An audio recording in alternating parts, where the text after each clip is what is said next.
Good morning বন্ধুরা, সবাইকে সুপ্রভাত। সবাইকে সাফল্যের দিশা ইউটিউব চ্যানেলে স্বাগতম। আজকে 5 জুলাই কারেন্ট অ্যাফেয়ার্স নিয়ে আলোচনা করব। তোমরা প্রথম থেকে শেষ পর্যন্ত ক্লাসটা করো এবং ক্লাসটা ভালো লাগলে অবশ্যই লাইক করে দিও এবং চ্যানেলটিকে সাবস্ক্রাইব করে নিও। তাহলে শুরু করা যাক আজকের ক্লাস।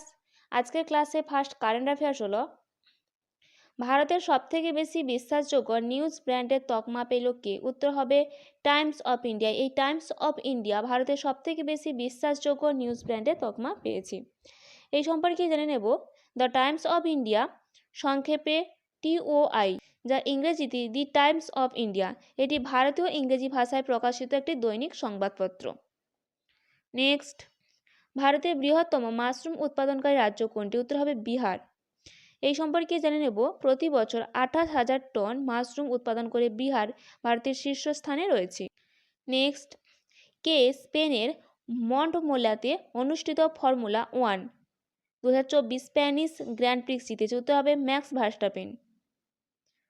এই সম্পর্কে জেনে নেব। ম্যাক্স ভার্স্টাপেন বেলজিয়ামের রেসিং ড্রাইভার। দ্বিতীয় স্থানে রয়েছে ল্যান্ডো Norris, British Belgium motor sports racing driver. তৃতীয় স্থান দখল করল লুইস হ্যামিল্টন, ইনি একজন British motor sports racing driver. Next, কোন দেশ হিজাব ও অন্যান্য ইসলামিক পোশাক ব্যান করার জন্য বিল পাস করল? উত্তর হবে তাজিকিস্তান। এই সম্পর্কে জেনে নেব। তাজিকিস্তান আফগানিস্তান, চীন, কিরগিজস্তান এবং উজবেকিস্তান দ্বারা পরিবেষ্টিত মধ্য এশিয়ার একটি দেশ। এর রাজধানী দুশানবে। অফিসিয়াল ভাষা তাজিকি রাশিয়ান। মুদ্রা তাজিকিস্তানি সমনি এবং রাষ্ট্রপতি ইমোমালি রহমান।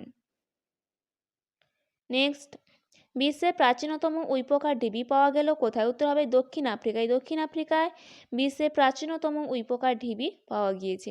নেক্সট, কোন দেশের রাগবি টিমের হেড কোচ পদে নিযুক্ত হলেন ওয়াইসেল সার্ভি? উত্তর হবে ভারত। এই সম্পর্কে জেনে নেব। World rugby hall of famer ওয়াইসালের সেরেভি ভারতীয় পুরুষ ও মহিলা রাগবি 7 দলের নতুন প্রধান কোচ হিসেবে নিযুক্ত হয়েছেন। নেক্সট, স্মার্ট ওয়েলথ নামে ডিজিটাল ইনভেস্টমেন্ট প্ল্যাটফর্ম লঞ্চ করলো কোন ব্যাংক? উত্তর হবে HDFC ব্যাংক। এই সম্পর্কে জেনে নেব। এই HDFC ব্যাংক স্মার্ট ওয়েলথ নামে একটি অত্যাধুনিক ডিজিটাল বিনিয়োগ প্ল্যাটফর্ম উন্মোচন করেছে, যা সমস্ত ভারতীয়দের কাছে সম্পদ পরিষেবা নিয়ে আসার জন্য এবং বিনিয়োগ প্রক্রিয়াগুলিকে সহজ করার জন্য ডিজাইন করা হয়েছে। এই HDFC ব্যাংকের স্ট্র্যাটেজিক আকারে দেখে নেব। প্রতিষ্ঠিত হয়েছিল আগস্ট 1994 সালে। সদর দপ্তর রয়েছে মুম্বাই, মহারাষ্ট্র। চেয়ারম্যান রয়েছে অতনু চক্রবর্তী এবং CEO রয়েছে শশীধর জগদীশন। নেক্সট, চিন্তাকায়লা আন্নেয়া পাত্রদু কোন রাজ্যে বিধানসভার স্পিকার নির্বাচিত হয়েছেন? উত্তর হবে অন্ধ্রপ্রদেশে। এই সম্পর্কে জেনে নেব। তেলেগু দেশম পার্টির নরসিংহমের বিধায়ক চিন্তাকালায় আন্নেয়া পাত্রিদু 22শে জুন 2024 16তম অন্ধ্রপ্রদেশের বিধানসভার স্পিকার হিসেবে সর্বসম্মতিক্রমে নির্বাচিত হন।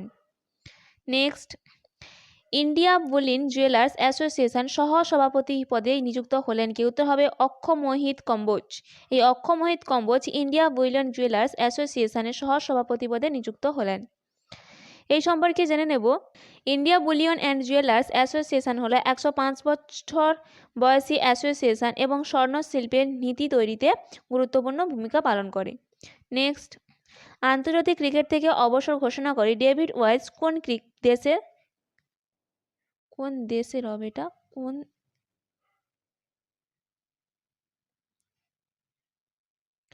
দেশের ক্রিকেটার? উত্তর হবে নামিবিয়া। এই নামিবিয়ার ক্রিকেটার ডেভিড ওয়াইস, তিনি আন্তর্জাতিক ক্রিকেট থেকে সম্প্রতি অবসর ঘোষণা করেছেন। এই সম্পর্কে জেনে নেব। এই ডেভিড ওয়াইস 39 বছর বয়সে 2024 T20 বিশ্বকাপে ইংল্যান্ডের বিপক্ষে নামিবিয়ান ম্যাচের পর তার বয়সজনিত কারণে অবসর গ্রহণ করলেন। এই ছিল আজকের দিনে গুরুত্বপূর্ণ কারেন্ট অ্যাফেয়ার্স। এইরকম গুরুত্বপূর্ণ কারেন্ট অ্যাফেয়ার্স পেতে অবশ্যই সাফল্যের দিশা ইউটিউব চ্যানেলটিকে সাবস্ক্রাইব করে নিও। আজকের ক্লাসটা এই পর্যন্ত।